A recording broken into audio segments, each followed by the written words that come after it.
Hello friend, मैं Santosh Kumar YouTube channel से आपको आज पढ़ाने वाला हूँ साइंस के कुछ इम्पोर्टेंट क्वेश्चंस जो कि हर एग्ज़ाम में आता है, चाहे वो बैंकिंग हो, रेलवे हो, एसएससी हो, यूपीएससी हो, जितने भी स्टेट पीसीएस के एग्ज़ाम में सारे में आपको ये आने वाले हैं। 10 क्वेश्चन है जिसमें से आपको ऑप्शंस भी मिलेंगे और आपको देखते हैं 10 में से आप कितने क्वेश्चंस को सही कर पाते हैं। चलिए अब मैं स्टार्ट करता हूँ। फाइकोलॉजी में किसका अध्ययन किया जाता है? फाइकोलॉजी में किसका अध्ययन किया जाता है? ऑप्शंस है शैवालों का, कवक का, इकोलॉजी, वायरस। आपको इनमें से एक ऑप्शंस को चूज़ करना है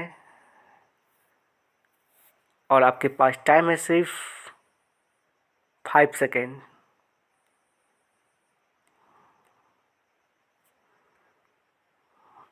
okay, your time is being over.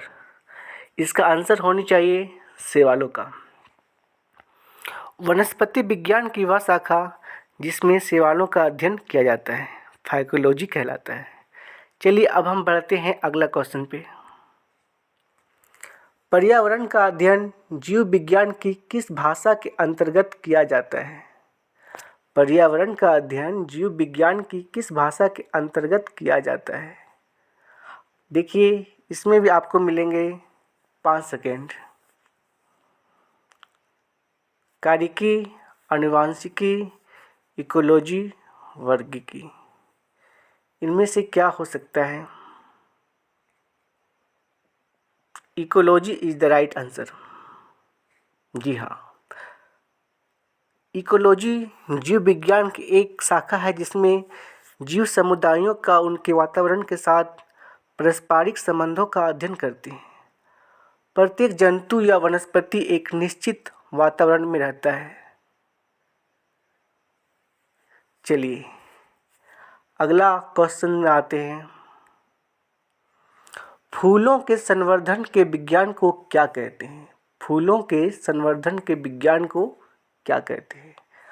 और आपके पास ये आ रहा आपका ऑप्शंस आपके स्क्रीन पे। Phenology, floriculture, agronomy, botany. फूलों के संवर्धन के विज्ञान को क्या कहते हैं? इसका ऑप्शन 4 है और इसका आंसर आपका होनी चाहिए फ्लोरिकल्चर।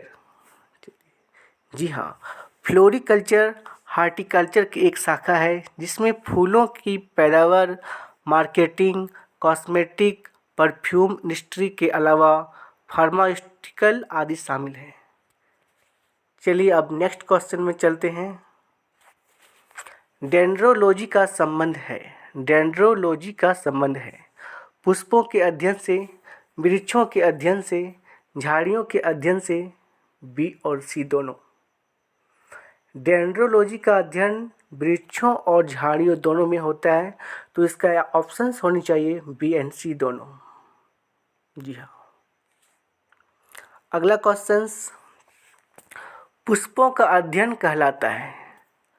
पुष्पों का अध्ययन कहलाता है।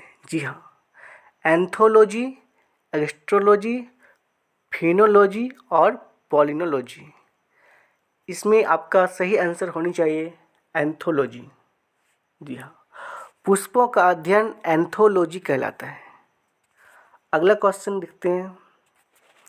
जीवाश्म वनस्पति विज्ञान में अध्ययन किया जाता है। जीवाश्म वनस्पति विज्ञान में अध्ययन किया जाता है अस्थियों का, जीवाश्मों का, प्राइमेट्स का, पक्षियों का। इसका आपका होनी चाहिए जीवाश्मों का। जी हाँ, जीवाश्मों का राइट आंसर। जीवाश्म विज्ञान के अंतर्गत प्राणियों और पादपों के अवशेषों का अध्ययन किया जाता है। चलिए अगला क्वेश्चन पढ़ते हैं। वनस्पति संवर्धन से संबंधित विज्ञान की शाखा को कहते हैं। वनस्पति संवर्धन से संबंधित विज्ञान की शाखा को क्या कहते हैं? जी हाँ, फ्लोरिकल्चर, एग्रीकल्चर, ओलेरीकल्चर, हार्टिकल्चर। इसका ऑप्शंस होनी चाहिए आपका horticulture is the right answer.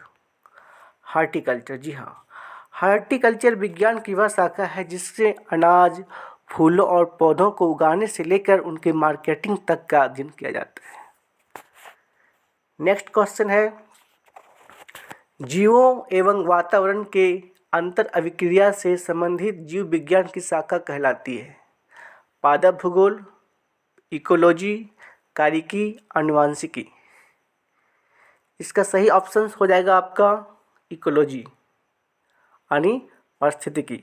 Ecology जीव विज्ञान की एक शाखा है जिसमें जीव समुदायों या उनके वातावरण के साथ पारस्परिक संबंधों का अध्ययन करते हैं। जी हाँ। नेक्स्ट क्वेश्चन आपका है, वनस्पति विज्ञान की वह शाखा जिसमें शैवालों का अध्ययन किया जाता है कहलाता है? सूक्ष्म जैविक, माइकोलॉजी, फाइकोलॉजी, वर्गीकी। इसका राइट आंसर होनी चाहिए फाइकोलॉजी। जी हाँ, phycology is the right answer.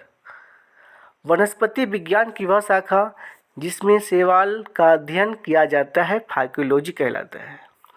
अगला क्वेश्चन पे आते हैं और ये लास्ट क्वेश्चन आपका होगा, सिल्वीकल्चर। सिल्वीकल्चर वनस्पति विज्ञान की वह शाखा है जिसमें वर्णन होता है।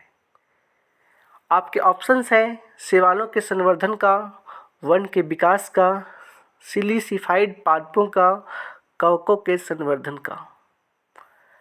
सिल्वीकल्चर वनस्पति जो है वो वन के विकास के लिए होता है और आपका ऑप्शंस हो जाएगा वन के विकास के लिए। जी हाँ, सिल्वीकल्चर को हिंदी में वनवर्धन कहा जाता है। वनों को लगाने, उनके विकास, संरचना, स्वास्थ्य एवं गुणवत्ता के नियंत्रण का व्यवहार सिल्वीकल्चर कहलाता है। थैंक यू दोस्तों, आज के लिए बस इतना ही। रोज़ हम आपके लिए एक एक वीडियो लाता रहूँगा जिससे आपकी पूरी तरह से कॉम्पिटिटिव एग्ज़ाम की तैयारी हो पाए। Thank you.